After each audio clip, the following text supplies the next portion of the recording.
Are you pre-moistening your soil, and are you sure that you're defining pre-moistening correctly? It turns out I was not defining pre-moistening correctly, so I thought I would make this video really quickly for you to explain how seed starting works, why you need to pre-moisten your soil, and what the misconception was that I had about pre-moistening. Hi, I'm Kendall. I'm not out of my greenhouse today because, as you can see, it's getting dark out there. So we are inside in the seed starting studio working on seed starting, thinking about seed starting concepts. I've been doing a bunch of research for you about looking at different YouTubers and whether or not they're using seed starting or potting soil to start their seeds. But sort of a subject that's come up while I've been doing that research is whether or not they pre-moisten their soil. So I figured I would just make a separate video because it was getting kind of muddled in with the seed starting and potting soil. So there's a few different stages of seed starting, but when it comes to pre-moistening your soil, we're specifically talking about the germination stage and maybe a little bit of the seedling stage. I'm not going to talk about once they turn into bigger plants. In this stage, our main goal is to convert a dormant seed into a seedling. So in order to do this, there's a few factors that need to be present in the environment of the seed. Number one is moisture. That's pretty obvious, right? But that's one that nothing else can be present, but if moisture is present, you can take a seed out of dormancy. That's why you can do lots of pre-germination things like putting seeds on paper towels, soaking them in water, things like that to get the seeds started germinating, even without there being a soil medium or oxygen or other things that the seeds need. Top 4 things seeds need to germinate: moisture, oxygen, the correct light, and the correct temperature. So some of those you can get too much or too little. Like some things need light to germinate, some things need no light, but light is the category that you need to consider, right? Same thing for temperature. There are a variety of temperatures, but seeds do have preferences for temperature. So we have those 4 basic things that seeds need. Number 1 being moisture. Since that's the case, when we get to the question of why pre-moisten your soil, it's because seeds need to stay consistently moist in order to come out of dormancy, to germinate, to let their roots come out, to let their cotyledon seeds come out. They need to be consistently moist during that period. That's also why we put frequently humidity domes during that germination period so they can stay consistently moist, right? There's a lot of things we do as seed starters to keep that moisture consistent. Well, turns out one of the best ways you can help your seeds stay moist is pre-moistening the soil. And the reason is, number 1, moisture, right? You want to have evenly moist soil because having access to moisture is important for the seed to germinate. Number 2 and 3, oxygen and light. If the seed gets dislodged, buried deeper, pushed on the side of the container or something like that, it could have a less optimal access to the oxygen and the light that it needs. You want to be able to place your seed in the container exactly where you want it, and you want it to stay there. So if the soil is pre-moistened, it's more likely that when you add more water, the seed will still stay in its spot, whether it's buried 1/4 of an inch deep, whether it's on the surface, whether it's in the center of a cell or a container. It's more likely that it's going to stay in that spot if the soil was already moist when you put it into the container. That last one, temperature, isn't super relevant to pre-moistening, although the one thing that sort of shows up in the temperature world is that a lot of people will use boiling water in order to hydrate their seed starting mix, and they're doing that to kill off pathogens and things like that for the seed starting mix. Now that doesn't really affect the seeds because you're hydrating with boiling water way before you are adding your seeds. You do not want to put seeds into hot soil that you have just treated with boiling water. We've made our way to containers now. We've talked a little bit about cells and trays and things. So the mistake that I was making was when I was thinking about pre-moistening soil, I thought that meant like there's a tray or a bucket that you add water to the soil, you mix it around, and then you add it to your cells or your trays. So I thought the pre was before trays or before cells. Actually, I was watching Erin from Impatient Gardener, and she was talking about pre-moistening, and she was doing it a bunch of different ways. In one video, she was pre-moistening her soil in a tidy tray.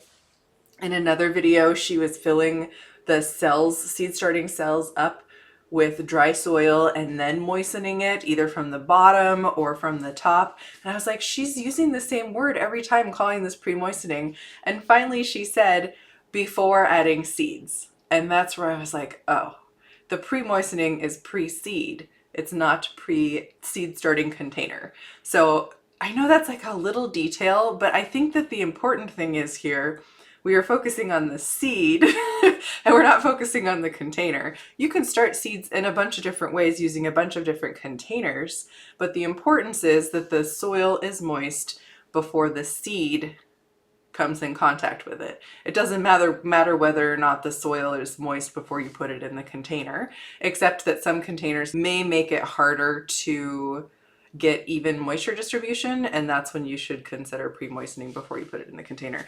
Otherwise, really, the pre-moistening is pre-addition of the seed. So that's where I was a little bit off, and once I realized my mistake, I was like, oh, that makes so much more sense because we're focused on the seed. We are not focused on the container. There are a bunch of different options. So I was just going to list these for you because these are ones I've come across during my research. So number one, people mix in like a bucket or a container, which has actually become my favorite way of doing it. Number two is mixing in a tidy tray, and that's what Laura from Garden Answer does.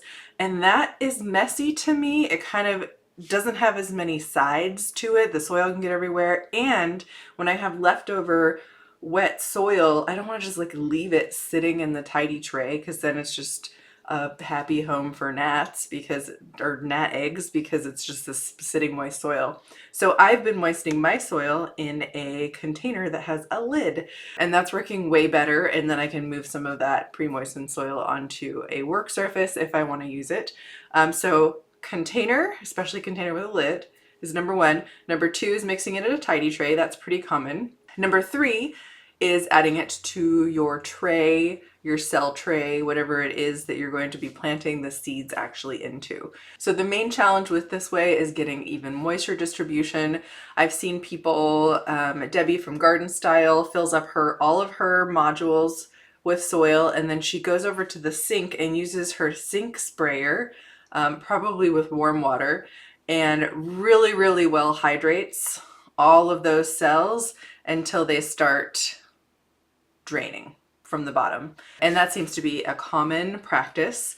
Kevin from Epic Gardening, for some reason, does not pre-moisten his soil, but he shows how hydrophobic seed starting soil is. In this case, he is using Espoma seed starting soil, and shows how difficult it is for that soil to take up water. But in this instance, he has already planted all his seeds and then he's trying to bottom water these trays. Again, showing us how hard it is to get the water in there. So maybe it's too messy. He doesn't want to put wet soil in there because it's messy, which I think is usually people's reason for not pre-moistening. But I thought it was interesting that he added dry soil to his containers and then talked about how hard it can be to actually hydrate that soil, where sometimes the water only reaches that top level of the soil, but you have to explore deeper down into the cell to make sure the whole cell that you've planted is hydrated. So to avoid that, just pre-moisten your soil. Another thing about this is if you're using a peat-based soil that's hydrophobic, the peat can just sit on the top of the soil and not soak it up. So I've seen some examples of this. I'll try to film a little example for you. It takes peat a long time to absorb water. So if you use those peat pellets, I did a little comparison for you between a peat pellet and a coco coir pellet, and the coco coir pellet hydrated pretty much to a usable state within 15 or 20 minutes, whereas the peat pellet takes 45 minutes to an hour to completely hydrate to a point where you can use it for seed starting. So peat takes a lot longer to hydrate, and so if you're trying to fill your trays with a peat-based seed starting mix, which is what a lot of them are, because peat is a great seed starting medium, be aware that it's going to take a while for it to hydrate, and it might shift around and settle. So pre-moistening it is a better idea.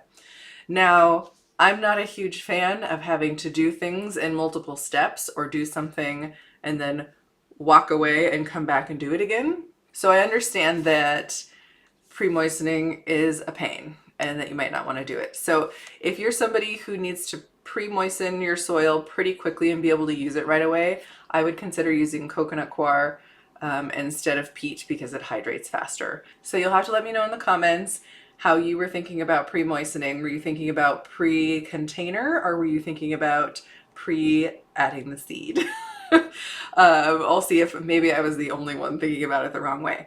And then stick around, subscribe if you haven't, so you'll get notified when I release that video talking about seed starting mix versus potting mix. That should be within the next couple weeks. I will try to go back to this video and add that seed starting versus potting mix video right here. In the meantime, subscribe so you can get notified if that hasn't been released yet. Thanks for joining me. I hope to see you again in the seed starting studio or in the greenhouse soon. Bye.